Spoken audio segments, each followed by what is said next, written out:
예, 오늘의 모닝 브리핑 시작하겠습니다. 대중국 관세가 125%가 아니라 145%라는 내용이 공개되면서 시장이 밀리는 그런 모습을 보였고요. 또 지표는 3월 CPI가 나왔는데 예상치 하회했습니다.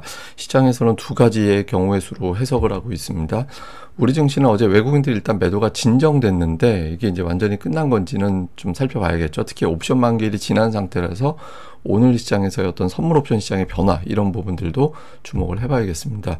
그리고 코스닥 쪽에서는 대형 업종 중에서 어떤 업종이 강세를 보이느냐, 그러니까 관세 대피주, 관세 피해주 이런 쪽에서 어느 쪽에서 움직이는지가 시황상 상당히 중요하거든요. 그래서 이런 점도 살펴보도록 하겠습니다.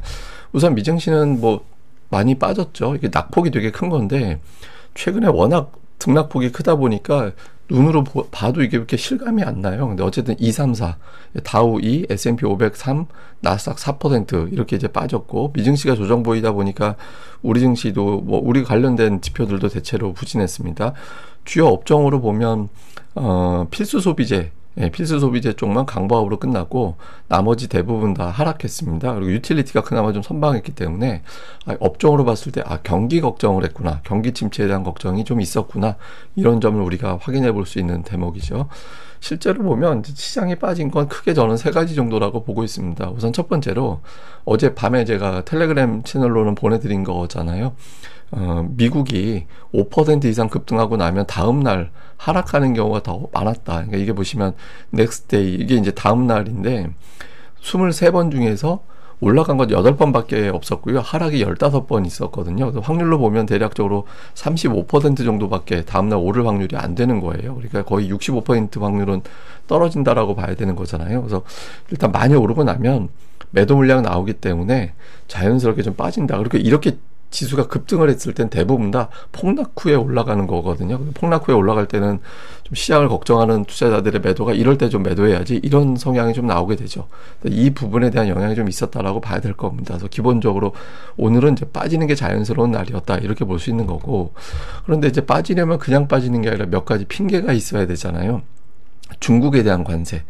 예, 이게 125%가 아니라 145%, 그러니까 펜타닐 20% 더해서 145까지 올라간 거예요. 이렇게 되면 미중 간의 어떤 무역 갈등이 제대로 부각되는 거 아니냐, 다시 한번 또 걱정을 하게 되는 거고, 어차피 2018년도에도 미중 간의 무역 갈등만 가지고도 시장이 그때 흔들렸었잖아요. 그래서 근본적인 게 해결이 안 된 거다, 그러니까 이런 걱정을 하게 된 거죠. 그래서 이 부분이 또 시장의 발목을 잡았고, 아직까지 중국 측의 반응은 없거든요. 예, 그래서 한편으로 이게 다행스러운 건가 하는데, 일부에서는 이제 어제 트럼프가 이제 유예한 거를 두고 중국 입장에서는 이거 약점 잡았어, 이렇게 평가할 수도 있다라는 거예요. 그래서 중국의 어떤 반응이 나올 가능성은 여전히 있다, 이렇게 보고 있는 거고, 다만 이제 주변 국가들은 이제 조금씩 안도하고 있는 분위기긴 하죠. 뭐 유럽연합에서도 보복관세 철회한다든가 이런 내용이 나오고 있고, 또 이제 캐비넷에서는 그 몇 건의 협상이 매우 진전되고 있다. 한 15개 정도 국가들하고 협상이 진행 중인데 마무리 수순에 접어든 것도 있다, 또 이렇게 공개를 하기도 했습니다. 그러니까 이 중에 이제 첫 번째 사례가 되게 중요할 거예요. 그러니까 첫 번째 사례가 나와서 관세가 완전히 거의 지워지는 수준으로 공개가 되면 시장이 좀 안도할 가능성이 있거든요. 물론 이제 양보한 게 뭐가 되느냐에 따라 좀 다를 수는 있겠지만, 그리고 이제 트럼프는 시장을 달래려는 그런 내용들을 또 공개하긴 했습니다. 그러니까 대규모 감세가 진행 중에 있다, 그러니까 이런 내용을 이제 SNS에 올렸고, 또 중국과의 협상도 원하고 있다. 그렇게 되면 양측 모두에게 좋은 결과가 있을 거다, 이런 이야기를 하기도 했고요. 그리고 관세에 관련해서 90일 후에는 어떻게 되느냐라고 물어봤더니 다시 높아질 수도, 그리고 또 추가로 유예될 수도 있다, 그러니까 이런 언급을 했거든요. 그래서 이 트럼프의 발언이 최근 들어서는 약간 좀 톤 다운된 느낌은 있어요. 근데 이 사람의 이제 캐릭터 자체가 또 갑자기 또 올리기도 하고 뭐 그렇게 되기 때문에 또 알 수는 없죠. 근데 오늘 같은 경우는 조금 유연하게 발언을 해서 그나마 이제 빠지던 시장을 살짝 돌리는데 일부 역할을 했다, 이렇게 봐야 될 것 같습니다. 그리고 오늘 이제 물가 지표 나왔는데 CPI가 예상치 하회했거든요. 근데 이게 이제 관세 부과 전 물가 수치라서 관세 부과 이후의 물가가 어떻게 됐는지는 또 살펴봐야 될 것 같습니다. 이건 잠시 후에 또 한 번 더 설명드리겠습니다. 근데 어쨌든 사람들이 좀 놀랬던 건 대중국 관세를 125%를 알고 있었는데 나온 게 145%인 거예요. 그래서 야, 이게 중국이 과연 뭐 가만히 있을까? 뭐가 또 반응이 나오지 않을까? 그리고 이 정도 관세 부과하고 나면 중국을 대체한 시장을 찾아야 될 거고, 그러기 전까지는 제품 가격이 올라갈 텐데 인플레이션 자극되는 거 아닌가, 이런 걱정을 좀 많이 한 거지. 오늘 조정의 두 번째, 그러니까 많이 올랐다에 대한 부담 1차, 두 번째는 2차는 이거, 다음에 3차는 뭐냐면 경기에 대한 걱정이었던 것 같아요. 그러니까 90일 이후에 이제 이 결과에 대한 주식시장의 평가가 나오는데 대부분 다 똑같아요. 그러니까 일단 그냥 끝난 게 아니라 일단 부분적인 안도, 그리고 보시면 경기 침체, 경제 건전성 이런 등등의 이야기들이 다 나와 있거든요. 그러니까 오늘 유난히 증권사들의 코멘트 중에 경기 침체 이야기가 되게 많았어요. 그래서 이제 경기에 대한 어떤 걱정이 확대가 되고, 이 부분이 정신 차리고 보니까 이럴 때 좀 현금화 시켜놓는 게 좋겠구만, 이런 분석을 했다라는 거죠. 그래서 오늘 시장이 빠진 걸 딱 세 가지로 보자. 그렇게 되면 제가 말씀드린 대로 오른 다음 날, 그 다음에 중국, 그 다음에 경기 침체, 이 세 가지가 이제 시장의 발목을 잡은 것으로 저는 보고 있습니다. JP모건에서 주식시장에 대한 어떤 전망을 하는데, 이게 불 케이스, 그러니까 가장 좋은 케이스가 5,800. 이게 이제 얼마나 이제 시장이 걱정을 하고 있는 건지를 이게 보여주는 대목이에요. 왜냐면 7,000포인트 막 이런 얘기 나왔었거든요. 연초까지만 해도. 막 그렇게 나왔었는데, 지금 가장 풀 케이스에서도, 강세장 케이스에도 5,800, 그 다음에 기본이 5,200, 그 다음에 베어마켓 케이스에서는 4,000포인트. 이거 엄청나게 빠지는 게, 4,000포인트 빠지는 거는 경기 침체를 단정하는 거예요, 거의. 저 정도 지수 때는. 근데 어쨌든 저렇게까지 보고 있다라는 거죠. 그래서 시장에 이제 확실히 경기 침체에 대한 걱정이라든가 관세에 대한 걱정으로 자신감이 많이 떨어졌다라는 거를 좀 보여주는 측면이 있죠. 그래서 증권가들이 최근에 좀 조심스러워졌다라는 점을 다시 한번 볼 수 있는 대목이었고, 그리고 오늘 같은 날은 변동성 지수가 다시 올라갔잖아요. 근데 이게 계속 말씀드리지만 빅스 지표에 연결되어 있는 알고리즘 매매가 되게 많아요. 그러니까 프로그램 매매를 딱 설정을 해서 빅스가 몇 퍼센트 이상 치솟는다 그러면 매도, 그 다음에 이게 몇 퍼센트 이상 떨어진다 그러면 매수, 이렇게 이제 버튼이 설정되어 있는 게 되게 많이 있거든요. 그래서 오늘 아마 주가 낙폭이 좀 컸던 것도 아마 저 알고리즘 매매가 또 일부 가동됐던 게 아닌가, 어제하고 반대로 그렇게 보여집니다. 그리고 오늘 이제 CPI 나왔잖아요. 헤드라인은 2.4 마이너스 0.1, 그러니까 전년 대비 2.4, 전월 대비 마이너스 0.1, 예상치보다 낮게 나왔고요. 근원도 역시 예상치보다 낮게 나와서 물가가 잡히고 있다. 이거는 이제 긍정적인 측면이죠. 근데 이제 시장에서는 두 가지로 본 것 같아요. 좋게 본 거는 맞는데, 좋은 거는 맞는데, 다만 관세 부과 전이라서 의미 없다, 이렇게 보는 시각이 있고, 한쪽에서는 아예 부정적으로 보는 데선 이게 수요가 줄어드는 거 아닌가? 수요가 줄어들어서 인플레이션이 낮아진 건가? 그러면 경기 걱정해야 되나? 또 이런 시각도 있었어요. 그래서 오늘 같은 경우는 뭐가 나오면 다 나쁜 쪽으로만 주로 해석을 하는 날이어서 CPI도 그렇게 크게 긍정적으로 반응하지는 않았다, 이렇게 봐야 될 것 같습니다. 특징주는 대형주 대부분 다 빠졌고요. 중국에 대한 어떤 리스크 이런 것들 때문에 빠졌는데, 애플 같은 경우는 인도에서 아이폰 150만 대 수송에 올려고 항공기 예약하고 통관 절차 줄여달라고 이제 로비하고 있고, 이렇다는 내용이 알려져 있거든요. 그래서 기업들별로 이제 관세에 대한 어떤 대응을 좀 하고 있는 것 같아요. 아마존 같은 경우는 고객들에게 전가할 거다, 관세 만약에 부과이 되면, 이런 이야기들도 나오긴 했습니다. 근데 아마 이제 올라간 종목이 월마트, 맥도날드, 코카콜라, 유나이티드 헬스 이런 거였거든요. 그래서 이게 업종으로 봐도, 종목으로 봐도 경기에 대한 걱정, 관세에 대한 걱정을 상대적으로 더 많이 했던 날이었구나, 이런 점이 다시 한번 확인이 되는 것 같습니다.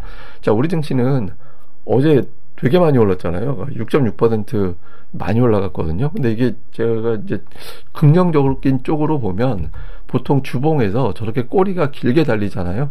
그러면 보통 한두 주 정도는 더 올라가요. 그러니까 과거에 보면 저렇게 이제 몸통보다 길거나 거의 비슷한 수준의 주봉상에 꼬리가 달리면 그 다음 주까지는 조금 더 이어지는, 한두 주 정도는 반등이 이어지는 그런 경향이 좀 있었거든요. 그래서 이렇게 빠졌을 때 매수세가 한번 들어오면 단타가 섞여 있어서 이제 일시적으로 이제 매도 물량을 소화해야 되긴 하지만, 그래도 저점 친 거 아닌가, 이런 기대감이 좀 있다라는 거예요. 그래서 이런 점이 좀 가동이 될지, 이거는 또 이번엔 또 특수성이 있기 때문에 다음 주를 좀 봐야겠습니다만, 일단 신호상으로는 나쁘진 않다, 이렇게 볼 수 있는 대목이고, 다만 이제 수급에서 어제 외국인 투자자들이 매수하긴 했는데 저게 매수라기보다는 매도 진정에 가까웠거든요. 그래서 외국인 투자자들이 오늘장 그래도 매도 진정이 또 이어지면 그것도 괜찮죠. 그래서 근데 오늘 미증시가 빠진 날에서도 과연 외국인들이 어제 같은 정도의 움직임이 나올 거냐. 근데 어제 막판에 외국인들이 선물을 뚝 떨어뜨렸거든요. 그래서 뭐 어제 올라간 폭이 워낙 컸기 때문에 미증시와 마찬가지로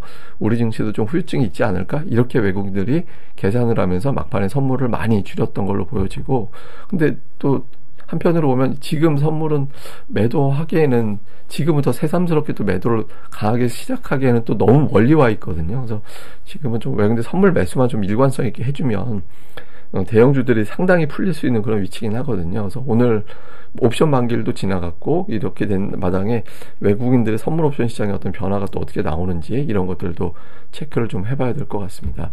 그리고 코스닥은 외국인들이 어제 매수 들어왔는데 또 매수할 거냐라는 점도 있고, 이제 무엇보다 금융투자가 이제 일관성 있게 계속 매수해주고 있거든요. 근데 이게 금융투자보다 이제 투신권이나 연기금이 매수해주는 게 조금 더 위력적이긴 한데, 근데 어쨌든 이제 뭐 샀나 봤더니 시가총액 상위 종목을 좀 고르게 산 것 같아요. 그러니까 매수하는 종목군들 상단으로 보면 시가총액 상위 종목군들을 좀 그 기간 동안에, 저 기간 동안에 좀 사들이는 그런 모습이 있었거든요. 근데 어쨌든 매수했던 종목군들 중에서 평균 매수가 대비 수익률을 보면 뭐 지금 50%나 될까? 이 기간에 50% 성적이면 굉장히 좋은 거죠. 수익률이 50%가 아니라 제가 말씀드리는 건 평균 매수가 대비 올라와 있을 확률, 이런 거니까 승률이라고 저는 그걸 표현을 하거든요. 그래서 뭐 금융투자가 이 기간에 좀 모아놨던 종목군들은 뭐 체크를 좀 계속해서 해볼 필요는 있는 것 같습니다. 그래서 오늘 시장 좀 전체적으로 요약을 해보면 중국이 아직까지는 잠잠하거든요. 그러니까 뭐 내부적인 부양책을 가동하고 있는데 미국과의 어떤 막관세가 아직은 안 보여요. 그래서 좀 장중에 어떤 중국 관련된 내용이 나올지, 중국이 약간 의도적으로 미국 증시 개장하기 직전에 카드를 꺼내는, 그러니까 중국 증시 돌아갈 때는 부양카드, 미 증시 개장하기 직전에는 미국에 대한 어떤 맛보복 이런 것들이 나오고 있거든요. 그래서 중국에서 오늘장에서 어떤 내용들이 나오게 되는지, 그 다음에 이제 옵션 만기를 넘기고 나서 외국인 투자자들, 특히 이제 현물도 현물이지만 옵션이라든가 선물 쪽에서 어떤 변화가 좀 생기느냐, 이런 것들. 그 다음에 삼성전자가 이제 실적 잘 나왔는데 그 이외에 실적에 대한 반응보다는 주로 관세에 대한 뉴스의 등락이 반복되고 있잖아요. 근데 근본적으로 삼성전자가 틀어져야 외국인들이 시장에 대한 방향을 바꾸는구나, 그러니까 이렇게 해석되는 거라서 삼성전자의 어떤 주가 추이가 지금은 시황상 상당히 중요한 시점, 이렇게 보면 될 것 같고요. 그리고 코스닥 쪽에서 움직이는 종목이 뭐가 되는지, 그러니까 이게 제가 뭐 관세 대피주, 관세 피해주 이렇게 분류를 하잖아요. 그래서 지금 뭐 제약도 사실 관세 관련된 종목으로 들어가 버리는 상황이 돼서 지금은 코스닥에 있는 대부분의 종목군들이 사실상은 관세 관련된 종목군으로 분류가 되긴 하거든요. 그래도 이제 그나마 전통적으로 볼 때 예를 들어서 뭐 2차전지, 반도체 이런 종목군들이 움직일 때 조금 더 그래도 관세에 대한 충격을 벗어나기 시작하는구나, 이렇게 해석될 수 있거든요. 그래서 어떤 종목군들이 주도하느냐에 따라서 또 시장의 성격이 달라지니까 이 점도 체크를 좀 해봐야겠습니다. 그리고 이제 2000년 이후에 지수 상승률 탑10, 하루 상승률 탑10을 제가 봤거든요. 근데 되게 좀 생각과 다른데 이런 것들도 하나 나온 것 같아요.